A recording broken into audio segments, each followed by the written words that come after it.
एक और चीज़ प्रवीण मैं देखता हूँ, मतलब आपके सब बातों से समझ में आती है कि एक ही पुस्तक है होली गॉड की, अदर देन गीता वगैरह तो अभी इंग्लिश में हुई हैं या अभी, लेकिन बाइबल एक ऐसी किताब है जो हर लैंग्वेज में मिलती है। आप देखोगे तो मलयालम, हिंदी, मराठी हर लैंग्वेज में है। कुरान के साथ वो बहुत कम है या नहीं है। तो ये भी एक एक्सेस आप लोगों ने लैंग्वेज बैरियर नहीं रख के की। तो बाइबल की जब बात चली है, तो क्या ये बाइबल किताब यीशु मसीह के कुछ आदेश हैं, या जैसे कुरान लिखी थी मोहम्मद प्रॉफिट ने, जो उन्होंने खुदा के शब्द कहे वैसे लिखी गई, ऐसे कहते हैं। तो ये क्या खुद जीसस क्राइस्ट के शब्द हैं बाइबल में? क्या है बाइबल? बाइबल की अगर हम बात करें तो सबसे पहले हमें ये समझना चाहिए कि बाइबल एक पुस्तक नहीं है। बाइबल अनेक पुस्तकों का एक संग्रह है। दूसरे शब्दों में अगर हम समझें तो बाइबल खुद एक लाइब्रेरी है। बाइबल खुद एक पुस्तकालय है कि जिसके अंदर बाइबल का इतिहास अगर आप समझेंगे तो 1600 साल लगे इस पूरे बाइबल जो हमारे हाथ में आज है उसको लिखने में।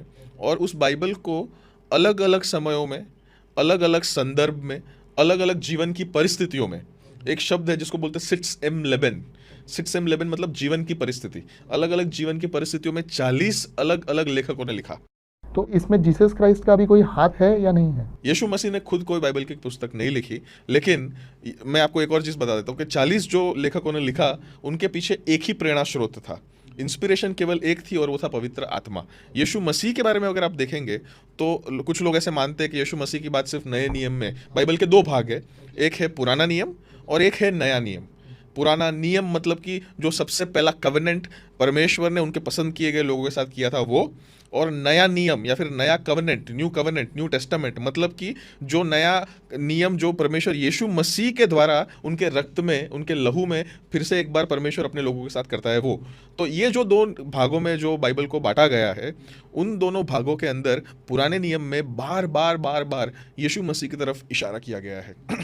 कुछ लोग ऐसे कहते हैं कि बाइबल में अनेक चीज़ें निष्फल गई, मतलब कि भविष्यवक्ता निष्फल गए, मूसा निष्फल गया, इब्राहिम निष्फल गया, उसकी वजह से यीशु मसीह को आना पड़ा। बट ऐसा नहीं है। उत्पत्ति की पुस्तक जो बाइबल की पहली पुस्तक है उसके 3 अध्याय की 15वीं आयत में ही यीशु मसीह के बारे में लिखा गया है कि स्त्री का जो बीज है वो सर्प यानी कि शैतान के सर को कुचलता है अपने पाँव के तले, अपने एड़ी के तले।